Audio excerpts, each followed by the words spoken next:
let's take a look at Rider University in New Jersey. And you can see a similar situation here, really big negative net income losses, 13.8% And or now so what's in what's that red line for? Yeah, this red line, once again, is schools that recently closed. I pulled out a bunch of schools that closed in either 2023 or 2024. And that list is here. And so it's just basically benchmarking against, schools that actually did close. What does that look like? And you can see they're slightly better than the schools that closed in 2023, but they were actually worse in 2021. And their net tuition revenue is down 28%. Again, similar to Lion College there. And similar So, to the colleges that have closed. yeah, exactly. And another thing there, I'll show you the unrestricted net assets went negative. They're negative unrestricted, or this is the ratio of unrestricted net assets to expenses. Expenses are negative, never negative. So this is only possible if unrestricted net assets went negative, and that's what happened. Again, way worse than the schools that closed. This looks similar to Drew. Remember, Drew is fairly close to this university. Negative unrestricted net assets. Again, what does that mean? I think what it should mean, if the accounting is done correctly, is that if they sold everything on campus, they still wouldn't be able to pay back their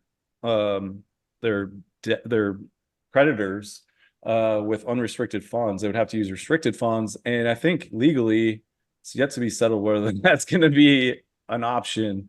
There's actually legal cases ongoing where borrowing from the restricted funds is questioned, let alone actually using the restricted funds to cover liabilities. It's very different. Okay, so how did they pay their bills? They had a big loss. I can show you that here again. Operating cash flow, big negative cash flow from operating activities. I can pull up their audit here for you. That's Lion College again, Rider. So they lost 17.7 million in 2023, and negative cash, negative 21.8. All right, so how are they covering that? Well, one thing to note is they don't need to cover this full 21.8. All right. Some of this is stuff they don't necessarily have to pay for today, but it is an expense accrued this period. So depreciation is one example. Your equipment gets older, wears out, but maybe it still works, right? You don't necessarily have to replace it yet. So that's that cost, and they're clearly not going to cover that this fiscal year. So what they actually do is they draw 8.5 million on a line of credit, and they draw down their cash reserves. And I'll show you both of those. You can see both. So there's not much going on in investing activities. They sold a little bit, like almost 2 million or so, 4 million or so in investments, not serious. They got most of their money from financing activities. This is coming from their line of credit, 8.5 million line of credit. And then they drew down their cash reserves, almost $6 million from 13 to 8. Okay, so that's how they covered 2023. All right, so another thing I noticed on their audit is their auditor notes, quote, a substantial doubt about the university's ability to continue as a going concern. And if you read audits like Gary and I do, most audits say nothing at all. Right. Even in really severe cases. And for an auditor to say that in the audit, it's pretty significant, right? I know that's a little subjective, but whenever an auditor goes that far in an audit, I take note. So that's something that's on page 28 of their 2023 audit if you want to check that out. Cool. Okay, so they clearly have massive deficits in 2023. The question is how they're going to deal going forward. And let me show you their plan going forward. I found this in their disclosure to their bondholders. And so basically they're telling their bondholders everything's going to be okay eventually, right? They gave them this projection, I believe in February 2024, which they should have had their FY 2023 results long before that, but for some reason they didn't. Could be another question to ask. Why didn't they have their FY 2023 results in February of 2024?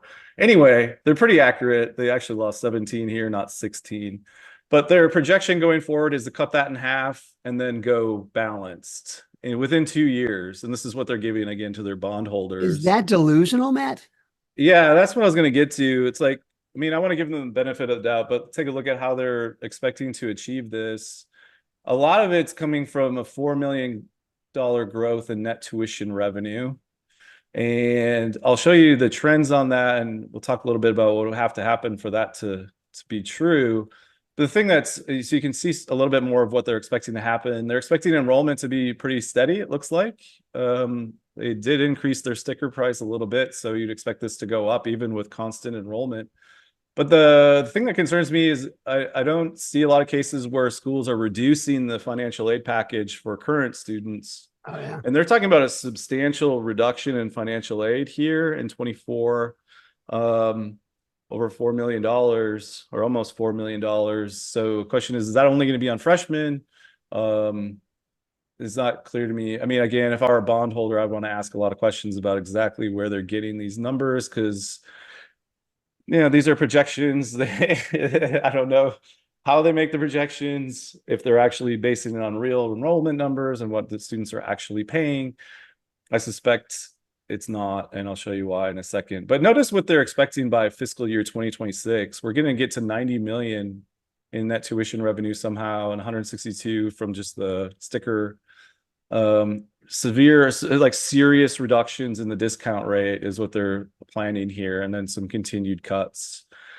But I want to focus on this. Let me just show you what we know about their enrollment and show you basically, I suspect their projection of growing net tuition revenue is a little bit overly optimistic, at least not at this rate. And I'll show you why. Okay, so let's take a look.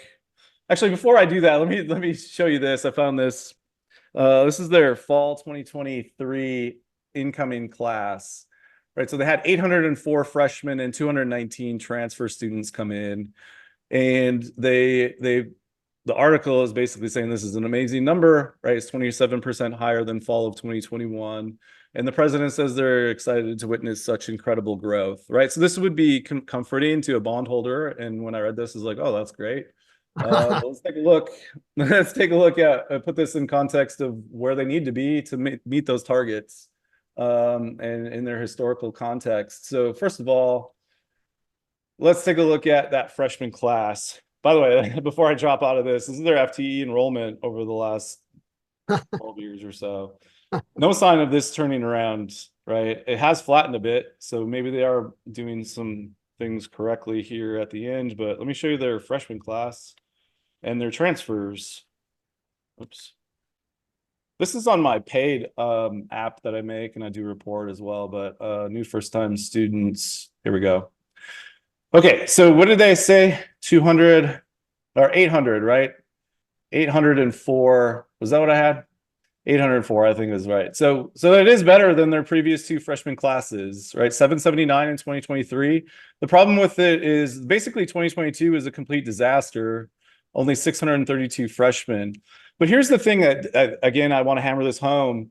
804 freshmen would put you here, right? While that's better than your previous two freshman classes, the school is going to shrink. Why do I know that, Gary? The class that's shrunk over the last 8 years. The class that's graduating had 863 students, right? So they lost a class that had 863, and they're bringing in a class of 804. So the school is going to continue to shrink, right? That's how this dynamics works, right? Again, and this freshman class is going to be here for the next 3 years, right? This class is not going to get bigger. So they have that problem to overcome. And so an 804 freshman class, while the article, the president says this is great, that's fine. That's their job. But I hope in private, this president understands that 804 is a complete miss, right? They're not going to make their projection on that budget if they do that for the next 4 years. The school will shrink. All right. And I'll show you that on the simulator here in a second, show you what they actually need to do to get to their projections. But they're currently no sign that they're going to get there. Let's take a look at that transfer ins. Transfer is also a complete mess, right? What did they say? 200 and some transfers. That's just a normal transfer in number for them. Yeah. It's not Yeah. something to put in a news article, and it's not big. So again, that's the problem. So let me show you. So I have a page on the dashboard that helps people make these projections going forward, because the math is a little tricky, right? You lose a Yeah. class that came in 4 years ago, you gain another class, you also have attrition, you also have transfers in, you also have people graduating at different times. There's a lot of things to put together, and so I created a model that accounts for all of that. And what the model says is the red line, right? And you see it's back tested. All these red numbers are calculated based on their retention rate, their applications, their yield rate, graduation rates, and so on. And it's completely separate from what actually happened. So the model is pretty accurate here, especially in these more recent years. So it's back tested. We call it back testing. So what's going to happen if they continue to do what they just did in fiscal year 2023 is they're going to shrink, right? They're going to shrink. And it's not good, right? They're going to continue to shrink. They'll have a slight bump here. Why do you suppose that happens, Gary, in 2026? Because those freshmen go away and they've got a new class coming in. That tiny freshman class graduates finally, right? And they get a bump here just because the new freshman class is about 800, right? So this is the dynamics they're dealing with. And you can see the problem they have here. It's all about their yield rate. It's completely terrible. All right. 9.9% yield is very, very, very low. The average of their peer set is something like 15 or 16%. And that's still a bit low. All right. So the only way they get back to where they need to be is to get their yield rate up to about 14%. You see what I did there? 15% yield rate. That's a normal yield rate for them, by the way, and totally doable if they are effective, right? But notice, even if they do that, they have to do that for 5 consecutive years, right? Every year, bring in about 1,000 freshmen, right? With a nice yield rate. And if they are successful and do that for 5 consecutive years, only by 2027 or 2028 does their enrollment get back to, where it used to be. Okay, so why am I bringing this up? I think the reason is their current trajectory, even giving that, the 24 fall 23 fiscal year 24 freshman class, a little bit bigger than the previous one, but not nearly big enough to give you these numbers. You're not going to have a 14% increase in net tuition revenue by 2026 unless you make massive changes to that freshman class and do it consecutive years. All right. So that's the point I want to make. I don't think they, when we see the fiscal year 24 budget, that this is going to be accurate. I bet their net tuition revenue actually was flat or went down in 24, and certainly, again, not on track to meet these two. So, yeah, I like this case because you can see the plan and you can see the potential progress they're making, projecting forward, and also you see a bit of the spin. I hope, at least I hope it's spin. I mean, I really would be concerned if the president really indeed thought that this was a good number, because it's not enough. Interesting. Okay, so yeah, this school's in rough shape. Again, looking at 17 million per year in losses. What do you suppose the Middle States Commission on Higher Education thinks about their operation? I'm thinking crickets, Matt. Yeah, same. We always see they visit the place, they ask for more information. Ask for more information, and all the while not doing any kind of formal sanctioning or anything like that to make people aware of what's happening. So again, I would be, if I were a bondholder, I'd start asking a lot more questions about those projected enrollments and net tuition revenues, and see exactly where those numbers are coming from.